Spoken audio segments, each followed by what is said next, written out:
Hi everyone, welcome to the community classroom. This is Dr. Tracy McCarthy, psychologist, attorney, and educator. We're going to be going over the forensic issues related to the case of Botham, Shem, Jean, and Amber Guyger. And let me explain what forensic issues are. The forensic issues that we're going to be looking at are the legal and psychological issues in the case and how those legal and psychological issues are interrelated. We're going to talk about 7 issues very quickly.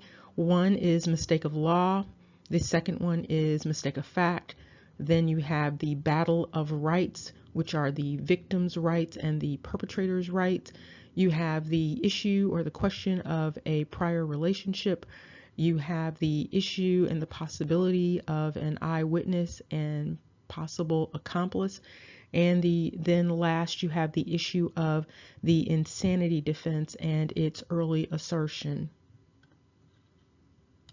One of the first things to note is that this is not a police-involved shooting, and initially that is the way that the case was handled. This is actually a private citizen purportedly acting on private interest and private legal rights. You have two issues going on here. You have a purported mistake of fact, which led to a purported mistake of law. And so sometimes a mistake of fact can be asserted and might be permissible in many instances. It becomes highly questionable when you're talking about a homicide. And so some of the mistakes of fact were the mistake of the wrong floor, mistake of the wrong home. And in making these mistakes of fact, there was also this mistake related to the law. And so you have two different legal issues operating here in terms of this mistake of fact and mistake of law.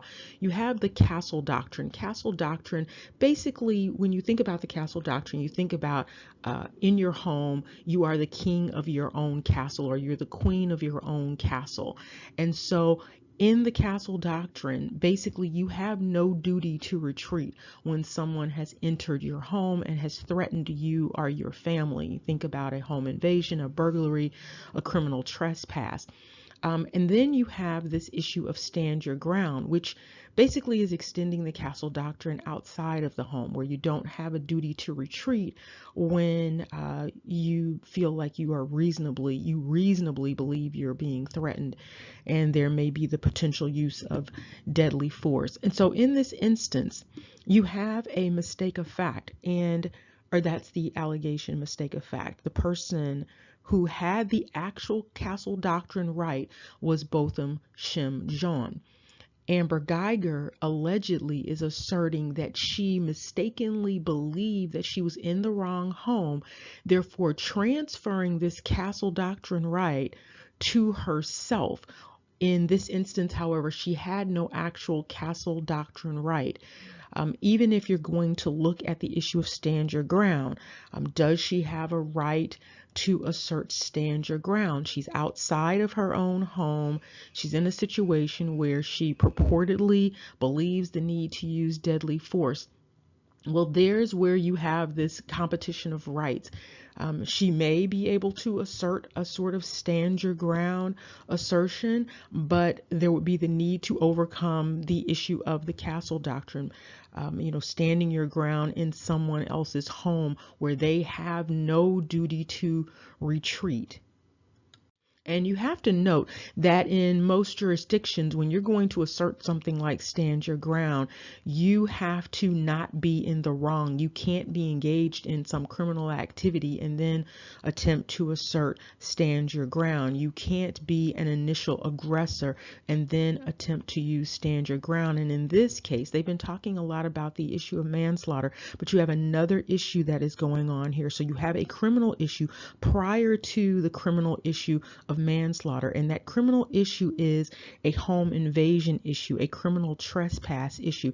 And you can have a criminal trespass issue even if you push open a door that is partially open when you have not been authorized to enter that home by the occupant of the home, by the owner of the home, by the resident of that home. And so you have a criminal issue of the criminal trespass, entering without permission, on top of the manslaughter issue. And so attorneys would need to overcome all of that to even get to the issue of a rightful assertion of stand your ground, or a competing interest of this stand your ground and the castle doctrine. This is going to be very difficult to overcome no matter how this is played out.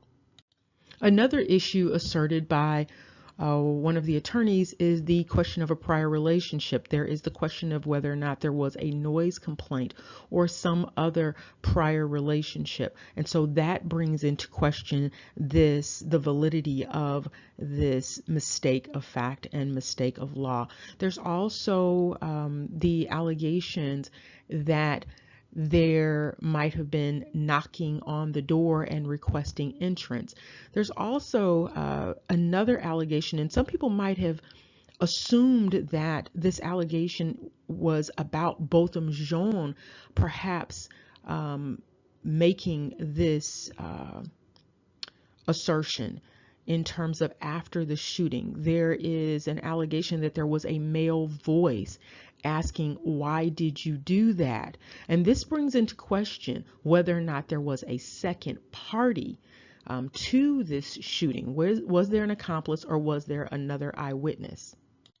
Another question to be answered is whether or not Amber Guyger was acting in the capacity of a security guard for the premises, because there is an assertion that the medics thought that they were responding to a security guard shooting. And often police officers do act in the capacity of a security guard. There's also the question of whether or not there was a master key in acting as a security guard. And finally, one of the things that is extremely important in this case is an early assertion almost of the insanity defense. And so what would need to happen in this case, and you can look, there's another video on the insanity defense that you can look at to get more specifics about the insanity defense, but I'm just going to cover it very quickly here. This individual is purportedly asserting an insanity defense, and so they are claiming basically that there was a defect of the mind that rendered them incapable of understanding the wrongfulness of their behavior or comporting themselves according to the law. And so if I were doing a psychological forensic evaluation for Amber Guyger, some of the things that I would be looking for because of these defenses that she has purportedly already raised, I will be looking for issues related to cognitive impairment, because she is asserting cognitive impairment. She's asserting that in terms of basic orientation, she was not oriented in all spheres. When a person is oriented in all spheres, they know who they are, where they are, and they understand the time. She is asserting that she was not oriented in terms of place. She's also making an assertion, allegedly, that she has memory impairment and cognitive impairments related to perception and judgment. And so she's alleging that she did not remember where her apartment was. She is alleging a visual impairment. So she has a perceptual impairment. She is allegedly asserting impairment in terms of insight and judgment. She enters the wrong apartment. She failed to turn on the light, which, based upon the positioning of the door, the light the switch should have been on the right-hand side when you're entering that apartment. That's an assumption. So there's a failure to turn on the light at the entry.